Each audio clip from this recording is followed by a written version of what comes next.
Ya, momen politik banyak terjadi menuju tangga Pilpres 2024 terbaru yang tadi sudah disampaikan Partai Gerindra dan juga PKB bertemu dan meluncurkan nama koalisi Kebangkitan Indonesia Raya. Ketua Umum Partai Gerindra Prabowo Subianto dan Muhaimin Iskandar disebut sudah tukar cincin untuk Pilpres 2024. Manuver Gerindra dan PKB ditanggapi beragam oleh parpol lain hingga elit Demokrat menyebut keduanya ibarat kawin paksa. Benarkah demikian? Bagaimana nasib Demokrat yang sebelumnya dikabarkan berkoalisi dengan PKB dan juga PKS? Kita akan diskusikan pada malam hari ini bersama dengan 3 narasumber yang bergabung. Semuanya dari luar studio. Ada Bung Dhanil Anzar Simanjuntak, Jubir Ketua Umum Partai Gerindra Prabowo Subianto, dan juga ada Bung Renanda Bakhtar, Wasekjen DPP Partai Demokrat, dan juga Bang Hasan Nasbi, pendiri Cyrus Network. Selamat malam, Bapak-Bapak, apa kabar? Selamat malam.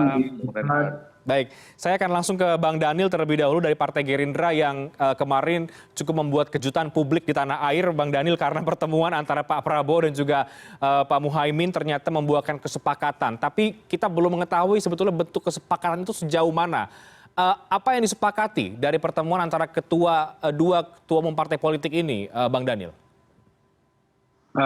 Bung Reinhardt, pada prinsipnya kita akan memasuki tahun politik dan semua partai politik, semua tokoh politik berusaha untuk saling berkomunikasi, bersilaturahim, bertaaruf lebih dekat untuk membuat kesepahaman dan kesepakatan politik bersama. Itu pertama. Dan yang kedua tentu upaya silaturahim, komunikasi politik tentu dibangun dengan niat yang baik, dengan praduga yang baik, bukan dengan praduga dan niat yang buruk. Jadi kami tidak punya pretensi untuk menuduh partai lain yang bersilaturahim dengan tuduhan macam-macam. Itu bukan posisi Pak Prabowo dan itu bukan kebiasaan Partai Gerindra. Tentu kebiasaan kami dan niat baik berkomunikasi dengan siapapun. Nah, yang ketiga terkait dengan pertemuan dengan Caimin dan PKB, seperti disampaikan Pak Prabowo, tentu sudah kita temukan titik-titik kesepakatan untuk bekerja sama. Apa itu titik kesepakatan bekerja sama dengan Partai Kebangkitan Bangsa? Ya, ini kita bersepaham bahwasannya pemilu dan pilpres, pileg, pilpres, serta pilkada di 2024 itu harus dijadikan ajang kontestasi yang menggembirakan, ajang kontestasi yang mempersatukan. Yang kontestasi kalau dalam bahasa saya, misalnya dalam agama saya, itu jadi ajang fastabiqul khairat, ajang berlomba-lomba dalam kebaikan. Dan posisi itu yang menjadi kesepakatan kita bersama, dan itu juga kita komunikasikan dengan partai-partai yang lain, termasuk dengan Pak Surya Paloh sebelumnya, sebelum dengan Ibu Mega dan seterusnya. Jadi ini terus ingin kita lakukan. Nah, terkait secara teknis apakah kemudian kita akan berkoalisi secara permanen dalam tanda kutip menjelang pemilu nanti, tentu masih banyak prosesnya yang harus dilakukan. Karena semua partai, semua tokoh tentu ketika memutuskan untuk berkoalisi dan berpasangan dengan partai dan tokoh tertentu, tentu semuanya ingin menang, dan kalkulasi jangka pendek dan jangka panjang itu masih dan terus dilakukan. Jadi belum ada yang final, semuanya masih dalam proses. Tadi sudah saya sebutkan dalam istilah ta'aruf politik atau political ta'aruf, kira-kira begitu. Oke, tapi yang berbeda, Bang Dhanil, political ta'arufnya Pak Prabowo kali ini dengan yang lain-lain, ini sudah muncul nama koalisinya yang kemudian menjadi highlight pemberitaan, Koalisi Kebangkitan Indonesia Raya. Artinya kan ini kemungkinan ditangkap oleh publik, ini cukup serius begitu ya. Berbeda ketika pertemuan dengan tokoh-tokoh partai yang lain yang memang hanya belum ada sebuah nama yang dimunculkan atau sebuah kesepakatan. Setelah ini apakah memang duet Prabowo Caimin ini menjadi pilihan yang akan menjadi langkah politik dari Partai Gerindra bersama dengan PKB ke depan menuju 2024?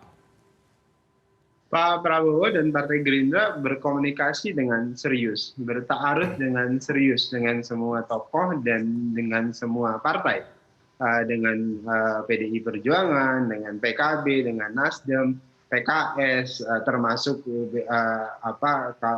komunikasi dengan partai-partai yang lain itu dilakukan dengan porsi yang sama. Jadi yang kalau kemudian muncul istilah atau sebutlah nama koalisi kebangkitan Indonesia Raya itu adalah salah satu ekspresi yang ingin ditunjukkan ke Caimin dan Pak Prabowo bahwasannya kita punya komitmen yang sama, titik temu ada di dua partai ini dan di dua tokoh ini, dan upaya untuk memasangkan keduanya atau berkoalisi tadi saya sebutkan masih membutuhkan proses yang panjang, kalkulasi yang cukup matang. Jadi kita masih terus berproses dan kami yakin pada titik tertentu, pada momentum yang tepat kita akan menemukan kesepakatan yang final. Oke, jadi kesepakatan final itu sekali lagi tinggal menunggu waktu untuk deklarasi. Mungkin begitu ya Bang Daniel. Saya ke Bang Renanda sekarang. Bang Renanda, saya masih ingat beberapa hari yang lalu kami juga mengangkat dialog soal rencana koalisi PKB, PKS dan juga Partai Demokrat yang merapat begitu. Nah, kemarin justru kita melihat pertemuan yang menghasilkan kesepakatan antara Gerindra dan juga PKB. Apa tanggapan Demokrat ketika ini sudah menjadi isu nasional yang kemudian dianggap sebagai sebuah cikal bakal koalisi antara Gerindra dan juga PKB? Baik, jadi begini, kami melihatnya bahwa politik ini dalam konteks Pilpres 2024 masih amat sangat cair ya.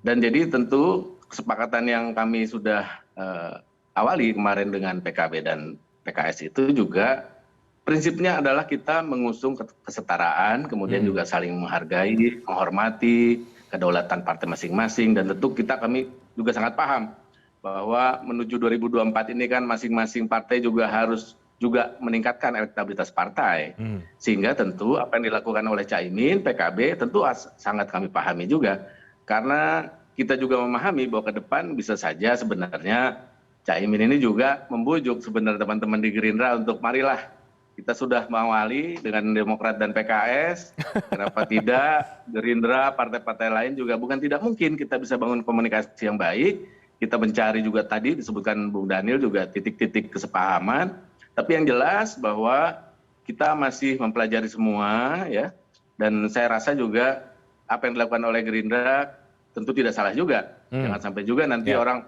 melihat bahwa semua sudah mulai ada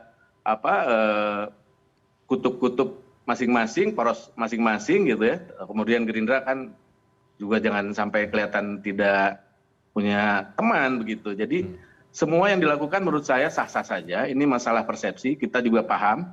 Dalam politik tentu harus ada gimmick-gimmick, ada gestur-gestur politik yang harus ditampilkan, sehingga tentu ini kita ingin memikat juga konstituen kita, masyarakat, bahwa memang partai politik kita sebenarnya sudah menjalankan sesuatu budaya politik yang baik. Ya, artinya bisa kemudian tidak ada lah kemudian saling ribut, saling serang dan seterusnya, semua komunikasi cair bisa dilakukan oleh partai mana ke partai manapun. Begitu juga dilakukan oleh Demokrat, kita juga sudah banyak melakukan komunikasi pendekatan kepada teman-teman partai lain. Tentu sekali lagi tadi dasarnya adalah kita ingin ada kesetaraan, tidak ada paksaan, saling menghormati kedaulatan partai masing-masing, dan kemudian juga tentu kita paham ini masih panjang jalannya.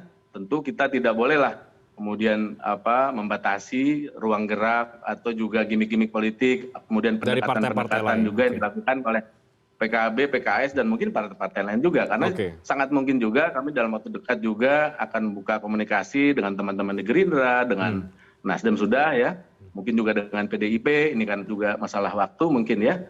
Kita kan harus membangun politik dan peradaban politik yang baik, gitu ya, sehingga kita bisa tunjukkan bahwa tidak ada yang namanya partai A anti dengan partai lain, itu kan tidak seperti itu. Ini yang kita lihat hari ini. Saya rasa ini kita patut bersyukur dengan apa yang sudah dilakukan oleh teman-teman di partai-partai lain juga selain oleh Demokrat. Oke. Jadi Bung Renanda, Anda melihat pertemuan antara Pak Prabowo, antara Gerindra dan juga PKB ini serius atau hanya gimmick politik? Begini, kan sebenarnya kita bilang tadi, kalau kita lihat pernyataannya kan ini tukar cincin begitu ya. Kalau tukar cincin ini kita tahulah masih ada proses-proses selanjutnya. Tentu kita sangat memahami, kita juga sangat mengerti bahwa Caimin juga kan merupakan kader terbaik di PKB, tentu dia juga harus mendengarkan aspirasi dari konstituen dan juga kader-kader partai di seluruh Indonesia, ya untuk dia juga bisa menjajaki kemungkinan untuk maju sebagai capres. Tentu tidak salah, begitu juga kader-kader terbaik partai lain seperti Pak Prabowo di Gerindra, kemudian juga partai-partai lain lah, ya. Jadi saya rasa ini nggak ada yang luar biasa lah, nggak ada yang juga harus Demokrat melihat ini sebagai sesuatu, misalnya katakanlah, oh ini ancaman atau bagaimana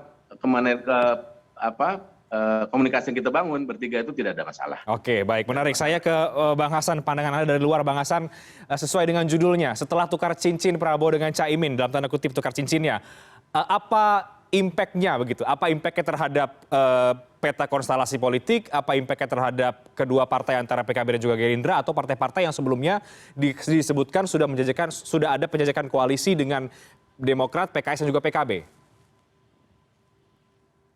Ya sayangnya kita belum melihat proses tukar cincinnya ya. Jadi pernyataan. Jadi kalau Caimin kan memang suka yang ramai kayak gitu kan.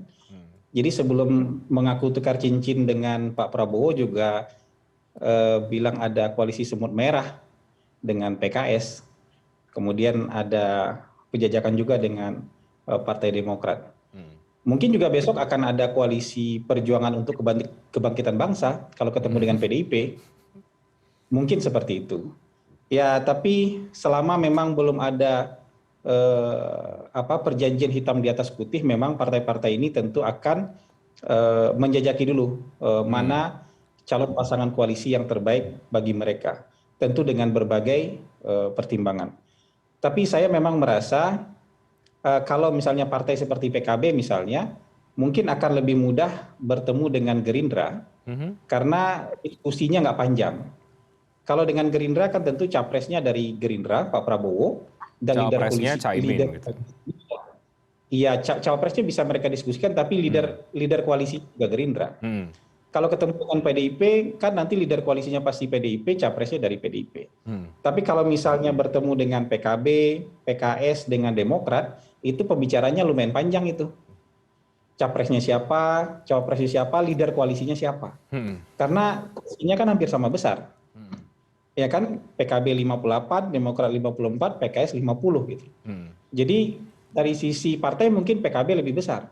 Tapi dari sisi sosok leadership mungkin Pak SBY jauh lebih mumpuni. Jadi diskusi mereka akan cukup panjang dan cukup alot untuk bisa ketemu pada sampai kata koalisi. Kalau saya melihat mana yang lebih simpel jalannya, tentu lebih simpel jalan Gerindra dengan PKB atau PDIP dengan PKB. Begitu dibandingkan dengan tiga partai ini bertemu. Menurut saya partai tengah ini akan sangat panjang dan sangat alot untuk membentuk koalisi karena mereka hampir sama besar. Sementara kalau mau bikin koalisi itu harus ada porosnya, harus ada ketua kelas, gitu. Baik, Bang Hasan, jadi konsep yang tadi disampaikan juga Bang Renanda bahwa sebelumnya penjajakan tiga partai ini, Demokrat, PKS, PKB, ini mengedepankan konsep kesetaraan, ekulitarian. Itu dalam konsep praktik koalisi menurut Anda sulit untuk terjadi karena semuanya punya hampir suara yang sama dan ada di papan yang sama, papan tengah. Kalau diskusi berbicara mencari kesepahaman dalam berbangsa dan bernegara menurut saya nggak sulit. Tentu itu nggak sulit. Soal gagasan tentu itu nggak sulit. Tapi ketika sudah praktek menentukan siapa yang jadi nomor satu, siapa yang jadi nomor dua, dan harus ada yang memimpin kan. Bang Daniel tahu itu, kalau ajaran Nabi juga dua orang berjalan juga satu harus diangkat jadi pemimpin. Apalagi ini tiga partai mau berkoalisi, nggak ada pemimpin nggak mungkin. Sama rata, saya itu secara praktik itu susah untuk ditemukan karena harus ada yang mengarahkan kan, harus ada yang juga bisa veto gitu supaya koalisi itu bisa berjalan. Jadi memang kalau menurut saya yang di tengah-tengah ini walaupun tidak tertutup sama sekali kemungkinannya, tapi jauh lebih mudah mereka bergabung dengan mitra koalisi yang sudah bisa jadi tulang punggung, misalnya ketemu dengan Golkar, ketemu dengan Gerindra atau ketemu dengan PDIP, dibanding mereka duduk berempat gitu, termasuk Nasdem kan, dibanding mereka duduk berempat itu jauh lebih sulit lagi menurut saya. Oke, jadi saya break dulu, nanti saya akan ke Bung Renanda. Kalau begitu sebagai partai papan tengah, sekarang Demokrat kemana kemudian arah koalisinya? Ini setelah melihat ada kemungkinan PKB dengan Gerindra dan juga sudah ada KIB, apakah setelah momen itu akan mulai mengkalkulasi kembali atau masih ada peluang melanjutkan PKB, PKS, Demokrat dan mungkin ditambah dengan Gerindra? Kita jawab break terlebih dahulu, kita jawab nanti. Kami akan segera kembali.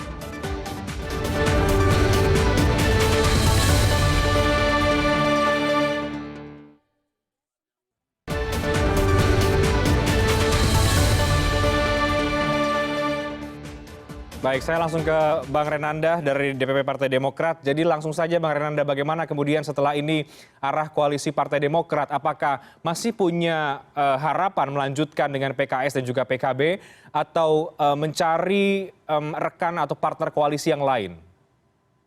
Oke, sebelum saya jawab itu, Bu Renhat ya, perlu saya sampaikan bahwa kami juga mencermati ya rilis yang dibuat oleh ekonomis Intelligence Unit yang menempatkan Indonesia itu sebagai negara 64 demokrasinya, kualitasnya di dunia. Artinya kita ini mundur dalam 14 tahun terakhir, ini terburuk begitu. Terutama dalam masalah sipil dan budaya politik. Dan kemudian juga kita tahu bahwa tingkat kepuasan terhadap kinerja Jokowi Ma'ruf ini kan juga makin turun ya. Di Januari Februari 2022 ini masih 71%-an, tapi kemudian di bulan Juni itu udah 60 sekian persen, turun sekitar 6%-an begitu. Artinya kita melihat bahwa ini sesuatu isu yang serius dan harus kita address ke depan dalam membangun konteksnya koalisi Pilpres juga. Jadi yang kami usung sebenarnya adalah semangat untuk perubahan dan perbaikan. Karena kita melihat bahwa memang tentu tidak seluruhnya buruk ya kinerja Pak Jokowi dan Pak Ma'ruf. Tetapi banyak hal sebagai catatan kami yang memang perlu segera diperbaiki dan juga harus ya kita merubah sesuatu yang lebih baik ke depan. Nah, jadi semangat yang kami usung dalam membangun koalisi adalah menyamakan dulu persepsi dengan teman-teman partai lain bahwa kita memang harus punya pandangan yang sama bahwa yang kita usung dalam koalisi ini adalah semangat untuk perubahan dan perbaikan, begitu. Nah, tentu dalam hal ini ada saja mungkin partai yang melihat bahwa apa yang harus dirubah gitu, ini sudah bagus, arahnya sudah baik, apa yang harus diperbaiki. Nah, dalam hal ini tentu agak sulit bagi Demokrat bisa kemudian berjalan bersama beriringan dengan pandangan-pandangan seperti itu. Namun kami percaya bahwa sejalan dengan memang ke depan ini, ya tentu kita harus melakukan perubahan dan perbaikan. Sehingga apa yang dilakukan dan dikomunikasikan oleh partai-partai kemarin ketika kami berkomunikasi dengan teman-teman di PKB dan PKS, ada pandangan yang sama terhadap hal itu. Tentu yang paling penting sekarang adalah bagaimana membuat koalisi ini juga nyaman bagi semua anggota di dalamnya. Itulah yang makanya kita sebut di mana kesetaraan, saling menghormati, tidak ada paksaan, kemudian juga sangat memahami dan menghormati kedaulatan partai, itu kita letakkan paling atas. Sehingga dalam membangun komunikasi tidak ada yang menjadi super body. Betul, ada Pak SBY tentu sebagai patron kita ya di sini, sebagai bapak bangsa, dan beliau tentu juga memberikan pandangan-pandangannya dalam pembicaraan dan komunikasi-komunikasi ke depan ya dalam membangun persamaan ke arah koalisi. Namun sejauh ini kami puas dengan apa yang dicapai dalam komunikasi kita, baik di tataran katakanlah ketua umum Pak SBY gitu ya, dengan ketua umum partai-partai teman sahabat-sahabat yang lain, begitu juga kita melihat dalam komunikasinya kemudian dilanjutkan oleh antar sekjen ini juga sangat kondusif, sangat positif. Jadi kami sangat bersemangat melihat bahwa banyak teman-teman yang melihat apa yang kami lihat. Sama dalam kita melihat mengadres isu-isu masalah nasional, dan kemudian juga kita sama-sama melihat bahwa memang ke depan ini bangsa ini butuh perbaikan dan perubahan. Oke, nah gitu. Kalau narasinya adalah perubahan dan perbaikan, artinya sulit dong bagi Partai Demokrat untuk berkoalisi dengan partai-partai pemerintahan saat ini, termasuk Gerindra dan juga PKB misalnya. Itu kan bagian dari pemerintahan Pak Jokowi juga, Bung Renanda. Betul, betul. Begini, Bung Renhat. Tentu 2019 akan sangat berbeda dengan 2024 ya. 2019 kita tahu Pak Jokowi sangat kuat pada saat itu posisinya. Namun kan 2024 kita tidak punya incumbent, ya. Dan semua saya rasa juga bisa melihat faktor-faktor faktual di lapangan maupun kondisi real bangsa kita bahwa memang ada hal-hal yang harus dirubah dan diperbaiki. Jadi ke depan kami sangat yakin bahwa teman-teman juga bisa melihat hal yang sama, punya juga pemikiran dan semangat yang sama. Sehingga menurut kami tidak sulit nanti ketika, ya tentu tidak mungkin hari ini, ya, tetapi mungkin di tahun depan kita mulai bisa lebih serius lagi membahas bagaimana apa yang membuat apa yang harus kita samakan. Definisi perubahan dan perbaikan tentu harus kita samakan. Itulah proses yang akan terus kami jalani. Masalah tukar cincin dan segala macam itu menurut saya itu juga ya masalah gimmick lah gitu ya dalam istilah itu. Karena kita tahu kalau kita pakai idiom lain juga, ya selama belum ada janur kuning melengkung, berarti kan semua komunikasi masih cair gitu, Bung Rehat. Oke, jadi baik. semua baik-baik saja saya rasa. Oke, baik. Saya ke Bang Daniel. Bang Daniel, Anda punya pandangan yang sama bahwa persepsi soal koalisi harusnya kemudian atau dibangun dengan untuk perubahan dan juga perbaikan? Ya, saya pikir semua pihak menginginkan ada perbaikan, ya, itu otomatis, dan kita bersepakat terkait dengan itu. Pada saat ini banyak hal yang sudah berjalan dengan baik, istilah Pak Prabowo on the track, kemudian tentu ada juga yang perlu diperbaiki bersama-sama. Jadi semangatnya tentu dalam konteks Pak Prabowo ketika membangun komunikasi politik dengan semua pihak itu adalah, pertama tentu semangatnya kita tidak menginginkan pilpres, pileg, dan pilkada kita di 2024 nanti itu penuh dengan kesuraman dan kengerian. Kita menginginkan ada kompetisi dan pemilu, pilpres, dan pilkada yang menggembirakan. Jadi demokrasi menggembirakan, demokrasi yang mempersatukan, bukan demokrasi yang kemudian memecah belah kehidupan berbangsa dan bernegara. Itu poin paling penting yang banyak dibicarakan Pak Prabowo ketika ketemu dengan pimpinan partai politik dan tokoh-tokoh politik dalam konteks Pilpres 2024. Nah, kesepahaman itu dulu kita garis bawahi.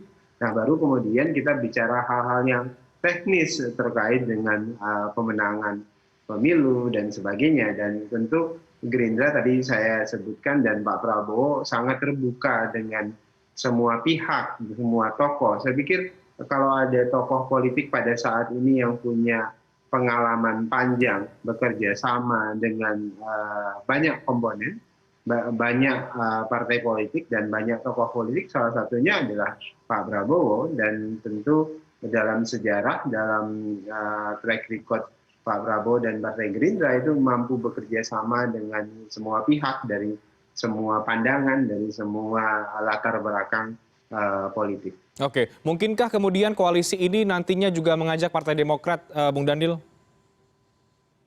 Sangat mungkin. Jadi semua pihak tentu ingin, dalam konteks kita ingin berkompetisi dan tentu kita ingin menang pilpres, pileg, dan pilkada, tentu kita ingin mengajak semua komponen bangsa, semua partai politik yang punya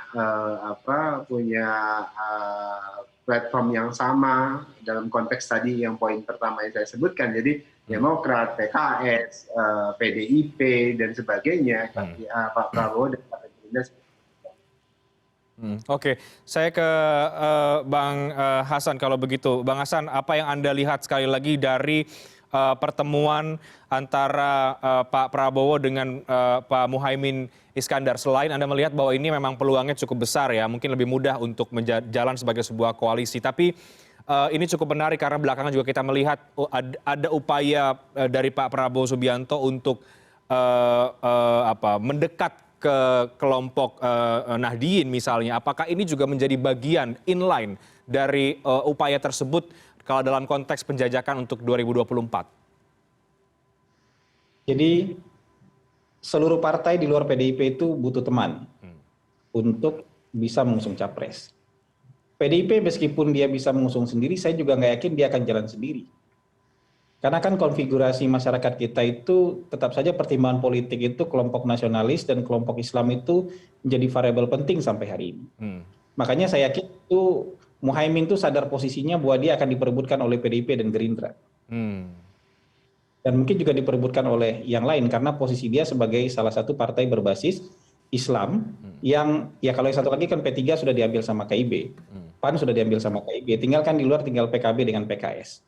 Nah ada dua partai besar yang berpeluang jadi poros koalisi yang punya capres juga itu akan memperebutkan Caimin. Makanya saya bilang mungkin minggu ini atau minggu depan akan ada koalisi perjuangan untuk kebangkitan bangsa dibikin oleh Caimin gitu. Kalau dia ketemu dengan PDIP. Jadi nah tapi yang perlu digarisbawahi adalah ini nggak bisa lama-lama menurut saya. Karena partai tersisa tinggal 5 kan. Partai tersisa tinggal 5 itu dengan total kursi sekitar 52%. Yang paling banyak itu bikin 2 poros koalisi. Tapi kalau PDIP ikut serta nih ngambil satu teman, ini saya yakin akan ada partai yang ketinggalan kereta. Akan ada partai yang ketinggalan kereta, mau nggak mau dia akan terpaksa bergabung dengan sukarela atau terpaksa dengan koalisi yang sudah ada. Karena kan yang nggak bisa ini kan sumber dayanya bukan nggak terbatas tapi sangat terbatas gitu. Jadi kalau Gerindra cari satu teman, PDIP nyari satu teman lagi, ya partai lainnya akan ketinggalan kereta, ini akan repot kan gitu. Oke, dan dari simulasinya nggak bisa banyak ini. Jadi simulasi ini sangat sedikit, sangat terbatas. Di beberapa media saya bilang ini nggak perlu keahlian politik tingkat tinggi, ini cukup matematika SMP dan SD aja ini untuk bikin himpunan gitu. Kalau bikin diagram Venn, bikin himpunan, nah koalisi itu ibarat himpunan. Yang tersedia sekarang tinggal 5 partai untuk diotak-atik.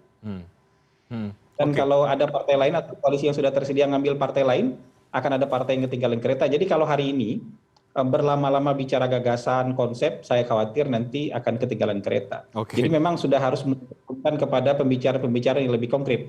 Misalnya tujuan bersama, pembagian kekuasaan, dan lain-lain. Kayak gitu. Prospek duet Prabowo-Caimin menurut Anda bagaimana?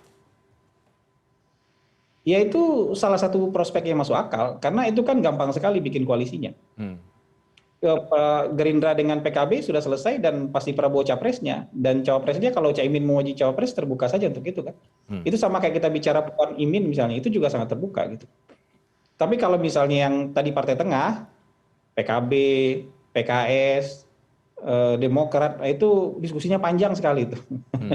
Diskusinya pasti panjang sekali itu karena semuanya akan berhak merasa jadi capres. Kalau yang tadi, yang kita sebutkan tadi, nggak akan ada diskusi siapa capresnya. Paling diskusi siapa cawapresnya.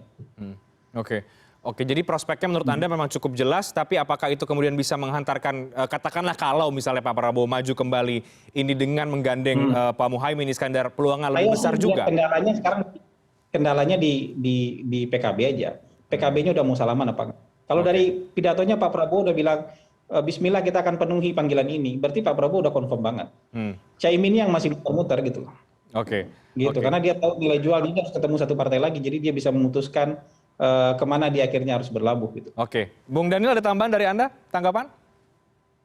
Ya, saya memang pada saat ini tentu kita akan terus bicara hal-hal yang konkret ya dan teknis tadi seperti disebutkan oleh Mas Hasbi, tapi yang jelas tentu semua partai sekarang dan semua tokoh capres dan cawapres sedang melakukan kalkulasi politik secara matang, tentu tidak menginginkan gagal di pilpres termasuk pileg karena bersamaan pilpres dan pileg.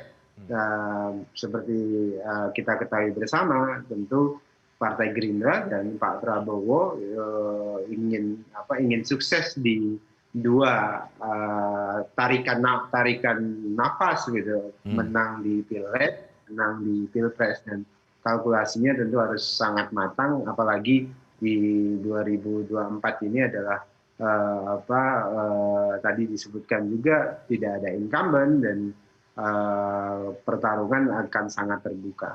Nah, bagaimana Anda menanggapi kalau kemudian upaya penjajakan antara Gerindra dan juga PKB atau Pak Prabowo dengan Pak Muhaimin ini juga bagian dari upaya karena dalam 2 kali pilpres PKB tidak bersama dengan Pak Prabowo Subianto dan di Jawa Timur pun suara Pak Prabowo juga cukup jauh. Apakah ini kemudian juga menjadi salah satu tanda bahwa memang Gerindra sangat serius, sangat berniat untuk menarik PKB yang bahasanya Bang Hasan tadi adalah sebagai partai rebutan begitu untuk menuju ke Pilpres 2024. Tapi dijawabkan nanti Bang Daniel, kita break dulu, kami akan segera kembali.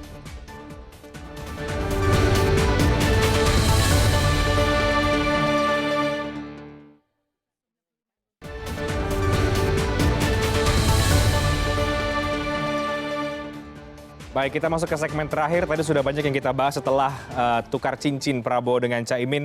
Satu hal yang saya lupa tanyakan juga ke Bung Renanda, karena ada pernyataan yang menarik yang disampaikan rekan Anda, Bung Andi Arief, bahwa melihat pertemuan antara Prabowo dan juga Caimin diduetkan ini seperti dipaksa begitu, pernikahan yang dipaksa begitu. Ini apakah ini pendapat secara pribadi atau ini ekspresi dari Partai Demokrat yang mungkin kecewa atau merasa ditinggalkan oleh PKB?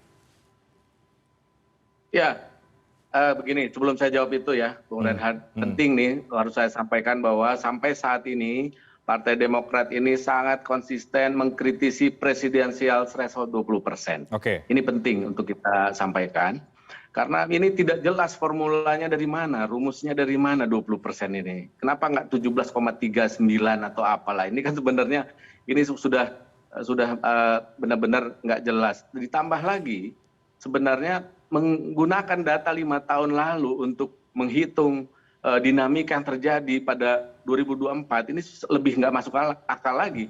Maka kita Indonesia ini akan menjadi satu-satunya negara dengan ya aturan seperti ini menggunakan data 5 tahun lalu. Nah, untuk itu makanya kami melihat bahwa ini akan masih sangat dinamis ke depan.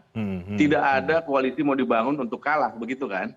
Nah, kita harus melihat juga indikator yang terjadi hari ini, misalnya kalau dari sisi kami melihat misalnya contoh SMRC menempatkan ketum kami AHY di posisi keempat. Begitu juga indikator politik Indonesia, IP juga bersama, AHY juga di posisi keempat, di Bank Kompas yang nomor 5. Tetapi artinya ke depan akan sangat dinamis, bahwa apapun ini dalam 1 tahun lebih ke depan ini potret ini bisa berubah karena dinamika masyarakat, dan apalagi kita tahu Anies kemudian juga Mas Ganjar juga tahun depan semuanya selesai. Apakah masih bisa bertahan elektabilitasnya, itu tentu akan menjadi hitungan-hitungan politik juga. Begitu. Jadi apa yang dilakukan oleh teman-teman memang tidak salah, kami juga lakukan, ini namanya komunikasi. Namun ya tentu tidak ada masalah dengan istilah-istilah tukar cincin atau kawin paksa segala macam. Itu kan sebenarnya hanya juga pernyataan-pernyataan yang sifatnya kita ingin mengingatkan bahwa perjalanan masih cukup panjang untuk membangun komunikasi. Kita tidak bisa melihat bahwa, bahkan kita melihat KIB pun sebenarnya bukan suatu koalisi yang pasti fix akan terjadi ke depan. Kita melihat semuanya masih sangat mungkin ada perubahan-perubahan, karena tadi itu kami melihat bahwa semangat perubahan ini sebenarnya cukup besar segmennya. Dari tahun ke tahun, dari bulan ke bulan, ini menunjukkan gejala indikator bahwa ini meningkat terus ketidakpuasan dan juga keinginan untuk perubahan. Jadi soal gimmick itu saya rasa ya sama dengan tukar cincin itulah, kira-kira kan itu juga satu pernyataan idiom yang saya rasa sah-sah saja. Oke, jadi Anda melihat sah-sah saja kalau disebut ini sebagai kawin paksa. Tapi begini, tidak takut Demokrat akan tertinggal seperti tadi prediksinya Bung Hasan bahwa akan ada partai yang bisa jadi kemudian tertinggal nanti di akhir? Ya, saya berbeda sekali pandangan sama Bung Hasan, izin Bung Hasan.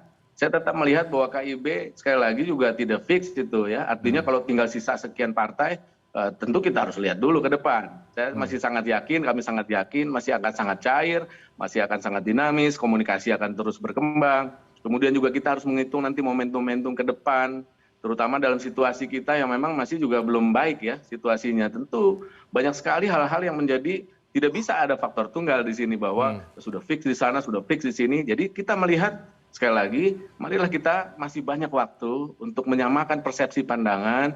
Tentu kita harus sama dalam melihat dan mengadres isu-isu nasional. Kalau kita sudah berbeda tentu agak sulit.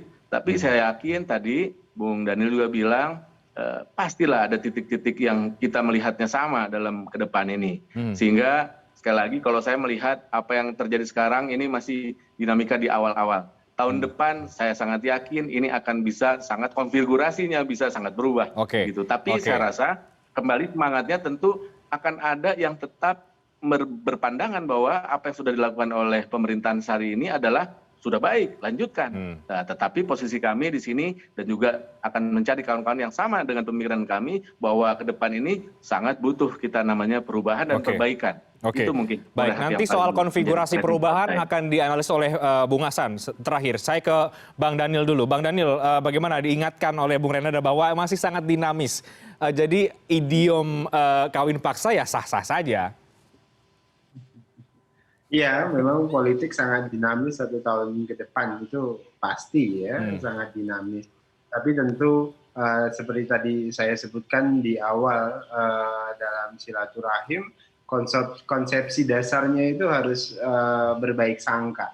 Kalau kemudian membangun silaturahim dengan berburuk sangka, maka tidak ada rahim di situ, gitu. Tidak ada persaudaraan di situ, tidak ada kesepahaman di situ, karena sudah diawali dengan buruk sangka, apalagi dengan idiom-idiom yang saya pikir punya pejoratif begitu ya, yang penuh buruk sangka, dan saya pikir itu harus hati-hati terkait dengan itu, karena tentu kita semuanya dalam kontestasi politik ini, apalagi para politisi pada prinsipnya pasti akan bertemu. Hari ini bisa berbeda, tapi kemudian beberapa momentum berikutnya bisa bertemu, punya kepentingan yang sama, punya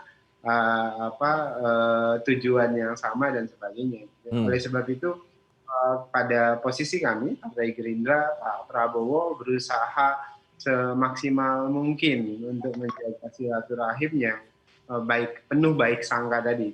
Makanya kami terus berkomunikasi dengan PDI Perjuangan, dengan Ibu Megawati, kita terus berkomunikasi dengan Nasdem, dengan PKS, termasuk dengan Demokrat dan semua partai. Saya pikir itu intinya. Oke. Mas Ren. Oke, karena masih dinamis, artinya idiom kawin paksa kalau kemudian ini tidak berjalan antara Pak Prabowo dengan Pak Muhaimin bisa menjadi kenyataan dong, Bung Daniel, bisa benar artinya idiom ini? Ya, tidak ada yang dipaksakan. Tadi saya sebutkan ya, pertemuan Caimin dan Pak Prabowo tentu berangkat dari keinginan untuk sama-sama secara normatif bekerja sama untuk mendorong pemilu yang tadi menggembirakan, demokrasi yang menggembirakan secara teknis, secara konkret politiknya tentu kita berhitung dengan cermat dan hati-hati untuk memenangkan pilpres, pileg, dan pilkada. Dan ini semuanya dibicarakan dengan baik, apalagi terus terang misalnya Pak Prabowo tentu punya pilihan yang cenderung ingin menutupi kekurangan beliau sebagai capres misalnya. Salah satunya selama ini catatan kita ya tentu Islam tradisional adalah bagian yang penting dalam hal ini NU, kemudian Jawa Timur, Jawa Tengah adalah bagian yang sangat penting menjadi pertimbangan Pak Prabowo untuk diajak bersama-sama maju dalam konteks kontestasi 2024 nanti. Oke, jadi tidak ada kawin paksa. Kalaupun duet Prabowo Muhaimin ini menjadi sebuah kenyataan seperti yang disampaikan oleh temannya Bung Renanda. Kalau terjadi tentu tidak ada kawin paksa di situ, karena tadi semuanya berangkat dari niat baik dan tulus tentu untuk kebaikan bangsa dan negara. Oke, baik. Terakhir ke Bung Renanda, ada tanggapan dari Anda sebelum nanti saya ke Bung Hasan? Ya, sekali lagi mungkin itu saya rasa hanya Andi Arief mungkin yang lebih paham dengan maksud itu ya. Tetapi artinya kita mau sampaikan bahwa sebenarnya kita masih melihat bahwa unsur-unsur prinsip-prinsip kesetaraan tadi tentu harus menjadi hal yang kita kedepankan. Nah, tentu hanya Caimin dan Pak Prabowo yang memahami persis apa yang sebenarnya dibicarakan, kemudian kesepahaman seperti apa. Tapi sekali lagi, Demokrat tidak melihat itu sebagai sesuatu yang harus dipermasalahkan, karena memang sangat wajar dan sangat baik setiap pemimpin ini bisa berbicara, bisa bertemu, menyamakan pandangan. Ya, kita kan sebenarnya juga kalau kita bilang tukar cincin itu juga dari mana itu sebenarnya dasarnya kan idiom itu. Tapi sekali lagi kita jangan terlalu dengan idiom-idiom itu. Tidak ada maksud yang buruk tentu dari pihak kami, karena kami sangat dekat dengan Pak Prabowo, dengan teman-teman di Gerindra. Tidak ada maksud untuk sifatnya negatif lah itu ya. Ini kan biasalah gimmick-gimmick politik itu. Kita ingin, apalagi Andi Arief kan terkenal lah, memang kawan kita satu itu, dia ingin dengan sentilan-sentilan dia itu membangun percakapan-percakapan untuk dikembangkan. Tetapi sekali lagi semangatnya kita sangat dukung siapapun untuk saling membangun komunikasi. Misalnya teman-teman PKS juga ingin membangun komunikasi dengan yang lain-lain, itu tentu tidak ada masalah buat kami. Karena kami melihat bahwa banyak hal yang sebenarnya sudah kami bisa samakan pandangan-pandangannya. Oke, baik. Dan Demokrat masih mencermati dengan baik ya, Bung Renanda, bagaimana konstelasi politik yang berkembang sampai dengan saat ini. Saya ke Bung Hasan terakhir. Bung Hasan, bicara soal konfigurasi, tadi Bung Renanda katakan ini masih sangat bisa berubah. Apakah Anda melihat itu juga hal yang sama, masih sangat berubah, atau blok-blok itu sudah mulai terbangun sehingga sudah bisa terbaca sebetulnya konfigurasi ini akan seperti apa peta koalisinya ke depan? Ya kalau saya sih gini, kalau orang politik tentu punya harapan-harapan. Kalau kayak saya di luar ini nggak bicara harapan, tapi berbicara kalkulasi saja. Kalau menurut saya sekarang ini mengerucutnya sudah semakin jelas. Jadi misalnya begini, walaupun bilang KIB itu mungkin masih bisa berubah. Ya kalau sudah hitam di atas putih masih bisa berubah, nanti marwah partai politik menurut saya hancur. Mereka kan sudah hitam di atas putih itu. Kalau yang masih taruh gitu kan, kalau presidenil kan taruh, itu masih bisa berubah, oke. Atau yang versinya Caimin tukar cincin, itu taruh sama tukar cincin aja itu udah beda persepsi ya.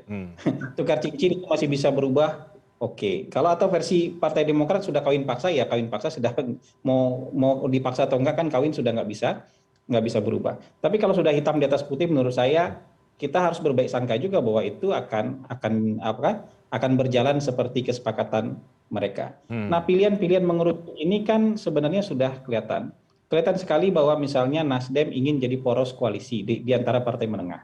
Makanya mungkin dia akan punya komunikasi yang sangat intensif dengan PKS misalnya. Nah, arah-arah mereka berdua mendekat dan ingin membuat koalisi itu sudah kelihatan, tapi baru dua. Kan begitu. Mungkin PKS juga ada komunikasi dengan Demokrat, tapi nggak tahu ya. Tapi yang kita lihat di permukaan kan tidak begitu dalam. Dengan PKB ya samalah dengan Gerindra juga. Tapi kalau kita berhitung-hitung yang kalkulatif, yang paling bisa membuat koalisi itu memang tiga partai ini. Dan porosnya menurut saya kemungkinan besar kalau skenario-nya tiga calon ya porosnya itu PDIP, Gerindra, dan Golkar. Kalau ada poros keempat itu akan diperebutkan dengan sangat serius, entahkah Demokrat yang mau jadi poros atau PKB yang mau jadi poros atau PKS yang jadi poros atau Nasdem yang jadi poros. Tapi menurut saya ya yang paling mungkin itu yang partai-partai tengah ini nanti akan bergabung ke tiga poros, tiga partai teratas tadi, PDIP, Gerindra, dan Golkar. Jadi nggak cair menurut saya kalau misalnya ini masih digunakan dengan cara berpikir lama, misalnya mau sampai nanti di detik-detik terakhir baru kita, karena ini cair, nanti kita akan tunggu sampai detik terakhir, saya yakin satu atau dua partai akan ketinggalan kereta. Karena yang lain, pasca terbentuknya KIB menurut saya akan berlomba-lomba untuk memastikan sesegera mungkin bisa tanda tangan hitam di atas putih. Persoalan koalisi, meskipun tanpa ada nama calon presiden ya. Meskipun tanpa ada nama calon presiden gitu. Baik, jadi partainya Bung Daniel tidak berhenti sampai kemudian penjajakan koalisi dengan PKB, partainya Bung Renanda juga tetap harus menjalin komunikasi lebih intens lagi untuk kemudian menentukan akan kemana kemudian berlabuh di arah koalisi nanti 2024. Betul Bung Renat, betul. Baik, kita akan tunggu. Tentu gini, banyak sekali yang kita sudah bicarakan, kita jajaki pemikiran-pemikiran dengan partai-partai lain yang memang sudah kita bangun komunikasinya, sudah lumayan mendalam lah. Mungkin kalau kita bilang sudah sangat dalam, mungkin belum, tapi cukup mendalam lah. Artinya kita juga sudah bisa melihat sebenarnya pemikiran-pemikiran mereka ke depan. Namun kita juga memahami bahwa kan sebagian juga masih di dalam koalisi pemerintah, ya tentu tanpa saya harus sebutkan, tentu tidak strategis lah.